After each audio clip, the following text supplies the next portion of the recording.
Supreme court में जनहित याचिकाएं तो कई दाखिल होती हैं, लेकिन एक ऐसी जनहित याचिका आई है जो शायद इससे पहले दुनिया भर में कहीं नहीं आई होगी। वो है कुरान की 26 आयतों को रिमूव करने की याचिका। और हम बात कर रहे हैं, याचिकाकर्ता हमारे साथ हैं सैयद वसीम रिजवी।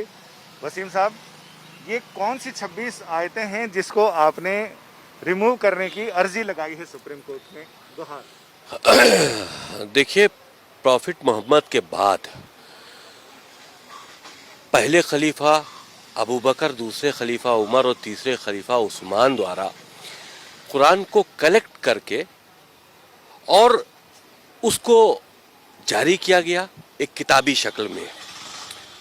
कुरान के अंदर कुछ आयतें ऐसी हैं जो आतंक को बढ़ावा देती हैं, वायलेंस टीचिंग हम कहें उसको एक तरह से, वो कुरान के अंदर इस तरह की बातें हैं और बहुत अच्छी बातें भी हैं जो इंसानियत के लिए हैं।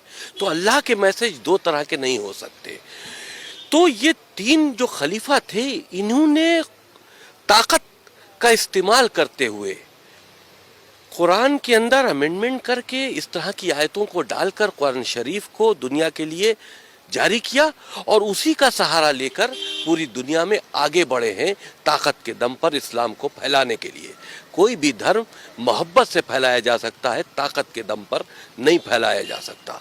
और इस वजह से आज इस्लाम को फैलाने के लिए जो कुरान के अंदर अमेंडमेंट किए गए थे, जो इस तरह के मैसेजेस डाले गए थे, जो वायलेंस को बढ़ा रहे थे, जो जुल्म व ज़्यादती कर रहे थे, आज उसका फ़ायदा आतंकवादी उठा रहे हैं। मदरसों के ज़रिए आम मुसलमानों के बच्चे उसको पढ़ रहे हैं और उनका जहन जो है वो कट्टरपंथ की तरफ बढ़ रहा है। तो ये बहुत नुकसानदेह, बहुत सी ऐसी बातें हैं जो हमने अपनी पहल में लिखी हैं, लेकिन क्योंकि अभी हमने PIL दाखिल की है, कोर्ट में पेंडिंग है, वो बातें हम खुलकर नहीं बता सकते। लेकिन हमें उम्मीद है कि ये चीज़ें कोर्ट को इसमें इंटरफेरेंस करना चाहिए। हमारी देश की सुरक्षा से जुड़ा मामला है।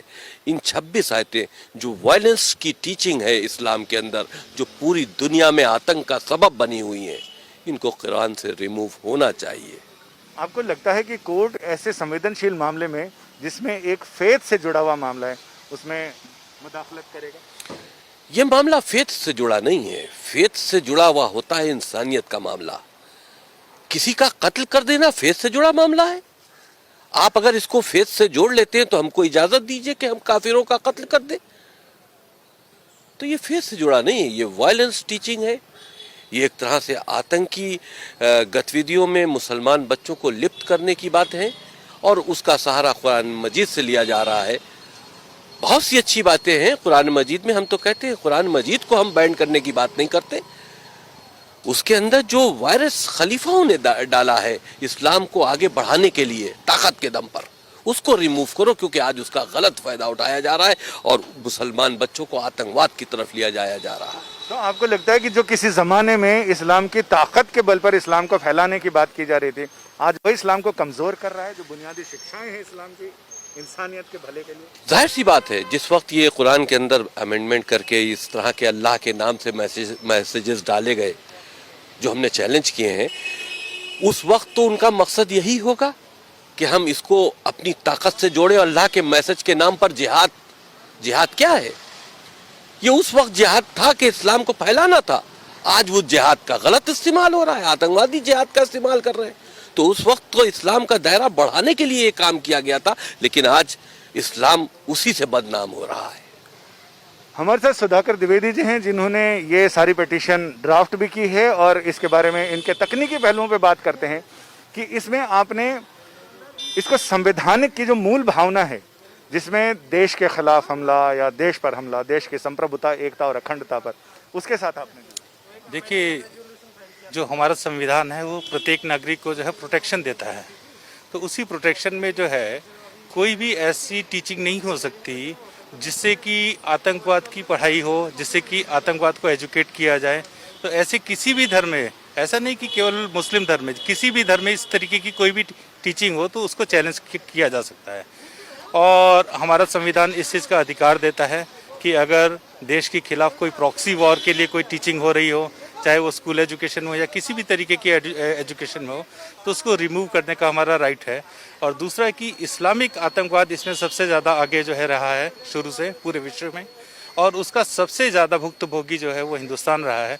इसलिए हम लोग इसको इंडिया की सुप्रीम कोर्ट के अंदर इसको हम लोग चैलेंज कर रहे हैं, क्योंकि इससे रिलीफ जो है वो सुप्रीम कोर्ट दे सकती है और कोई रिलीजियस वो नहीं दे सकते। और इसमें कोई रिलीजियस इशू नहीं है, ये कोई धार्मिक उसको हमने कोई चैलेंज नहीं किया है।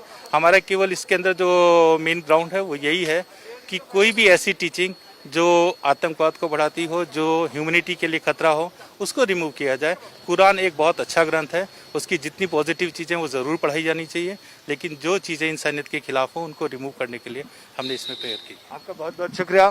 अमूमन इस तरह की याचिकाओं में कोर्ट ये कहता है कि आप अप्रोप्रिएट प्लेटफॉर्म पर इस मामले को लेकर जाएं और वहां अपने सबमिशंस दें। इसी को देखते हुए याचिकाकर्ता ने पहले ही देश के 57 ऐसे रजिस्टर्ड इस्लामिक संगठनों को इस याचिका की प्रति भेजी और उनसे ये कहा कि आपका जवाब इन 26 आयतों पर क्या है, जवाब अभी तक मिला नहीं है। लिहाजा ऐसे में उम्मीद की जा रही है कि अगले हफ्ते शायद ये मामला सुनवाई के लिए सुप्रीम कोर्ट की चौखट पर पहुंच जाए। कैमरामैन अनुराग सक्सेना के साथ संजय शर्मा, दिल्ली, आज तक।